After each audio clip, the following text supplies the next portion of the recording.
CNG के दाम लगातार बढ़ रहे हैं, जिसके बाद से राजधानी दिल्ली में ऑटो टैक्सी यूनियन लगातार विरोध प्रदर्शन भी कर रहे हैं, मांग कर रहे हैं कि किराया भी उस हिसाब से बढ़ाया जाए, क्योंकि खर्चा ज्यादा है लेकिन किराया सालों से नहीं बढ़ा है, जिसकी वजह से नुकसान हो रहा है। तो हमारे साथ हैं ऑटो टैक्सी यूनियन के महामंत्री राजेंद्र सोनी जी। सर, सबसे पहले आपका स्वागत है।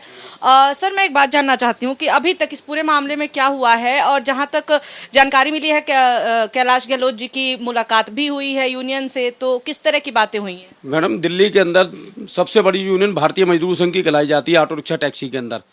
ये बड़ा दुर्भाग्य वाली बात हो रही है। जब से ये केजरीवाल जी की सरकार आई है, हम ऑटो रिक्शा टैक्सी चालकों की समस्याओं के लेकर बात करना चाहते हैं। ना ये हमारे से मिलते हैं, ना ही कांग्रेस की यूनियन से मिलते हैं, ना ही इंटेक की यूनियन से, ना ही सीटू की यूनियन से। ये भेदभाव की राजनीति करते हैं। तो किससे मुलाकात की थी उन्होंने? अपने लोगों को बुलाया होगा उन्होंने। अब अपने लोग हैं इनके, उनको बुला के बात कर रही होगी। वो किराए की बात कर रहे हैं, किराया बढ़ाया जाए। मगर भारतीय मजदूर संघ का सीधा क्लियर कहना है, आप हमारे को सीएनजी 35 रुपए केजी दो।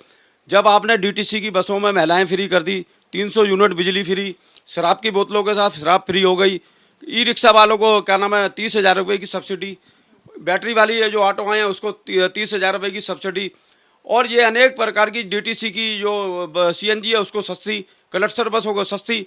फिर इन लोगों ने क्या बिगाड़ा है ऑटो रिक्शा टैक्सी वालों ने? हम तो आपके चैनल के माध्यम से ये पूछना चाहते हैं, क्या नाम है, इनको आप सब्सिडी दे दो ना, 35 रुपए केजी दे दो।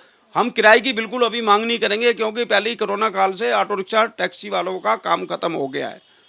अगर यदि से सरकार ये कहती है किराया बढ़ाने की 70 रुपए, आज 71 रुपए सीएनजी हो गई है, तो पहले हमारे लिए सब्सिडी चाहिए। हमें 35 रुपए पर केजी के हिसाब से सीएनजी चाहिए। ये बात है। हम दोनों सरकारों का विरोध करेंगे। केंद्र की सरकार की गलत नीतियां और केजरीवाल सरकार की गलत नीतियों के कारण ही आज ये सीएनजी इतनी महंगी हो रही है, और आम जनता के ऊपर बिल्कुल अभी हम बोझ नहीं डालना चाह रहे हैं। हमें पता है कोरोना काल के अंदर क्या हाल जनता का हुआ, दिल्ली के अंदर क्या हाल ऑटो रिक्शा वालों का हुआ है। तो दिल्ली के अंदर ऑटो वाले तो किराए के पक्ष में ही नहीं है। मैम जी, तो सर, विरोध प्रदर्शन क्या फिर से होगा और कब तक चलेगा?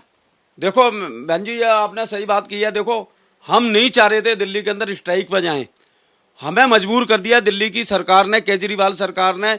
इतने दिनों से हम चिट्ठी लिख रहे हैं भाई, हम मांग कर रहे हैं भाई, आप कम से कम शिष्टाचार के नाते से तो बुला लो। हैं, आप बुला के राजी नहीं हो। अगर दिल्ली के अंदर हड़ताल होती है, क्या नाम है, 18-19 से लंबी भी हड़ताल चलेगी, तो ये केंद्र की सरकार और क्या नाम है दिल्ली सरकार जिम्मेदार होगी। अगर कल को परिवहन व्यवस्था यहाँ चौपट होती है, तो हमारे लिए तो पहले ट्रेड है और दिल्ली की जनता पहले है हमारे लिए। तो सर, आप कब तय करेंगे कि विरोध प्रदर्शन कब करना है, कैसे करना है, कब तय होगा ये? देखिए, विरोध प्रदर्शन तो हम कर बैठे हैं। 11 तारीख को भी हमने धरने प्रदर्शन कर रहे हैं दिल्ली सचिवालय में।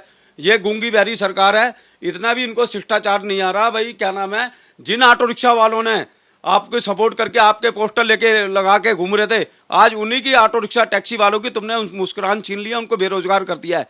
और इसका जवाब हम देंगे इनको। हमें आता है सरकार के क्या नाम है जवाब देना, और कहाँ सरकार को वोटों में हम तब्दील कर देंगे। ये हम आपके चैनल के माध्यम से कह रहे हैं, इनको क्लियर अपने बात करें यूनियनों से, यूनियन से भेदभाव ना करें, और क्लियर करके जो सीएनजी के रेट हैं वो 35 रुपए केजी में दें। जब इस केजरीवाल जी की सरकार आई थी 49 दिन की, मेरे को तो बड़ी हंसी भी आती है। जब 51 रुपए सीएनजी का रेट था, उस समय तो फटाफट कर दिया था 15 रुपए इन्होंने सीएनजी की कीमतों में कमी। अब क्या बात हो गई केजरीवाल जी, अब क्यों नहीं कर रहे? ये राज्य सरकार का काम होता है।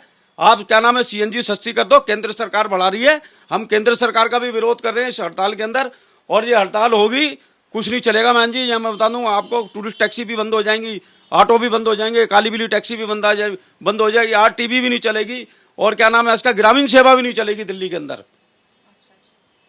तो आपने सुना कि हड़ताल जो है बड़े स्तर पे की जाएगी, क्योंकि सरकार की तरफ से बातें नहीं सुनी जा रही। ना सिर्फ दिल्ली सरकार बल्कि केंद्र सरकार भी मांग यही है कि सब्सिडी दी जाए। दाम लगातार बढ़ रहे हैं, और जिस तरह से कीमतें लगातार बढ़ी हैं सीएनजी की, उसकी वजह से जो ऑटो टैक्सी रिक्शा चलाने वाले लोग हैं, बहुत नुकसान हुआ है उनको। तो ये एक चेतावनी है सरकार को ऑटो टैक्सी यूनियन की तरफ से कि आप जल्द से जल्द सब्सिडी की बात करें या फिर इस मुद्दे का हल निकालें, वरना पूरी दिल्ली में एक बड़े स्तर का हड़ताल देखने को मिलेगा। कैमरा पर्सन भूपेंद्र रावत के साथ में शांडिल, एबीपी न्यूज दिल्ली।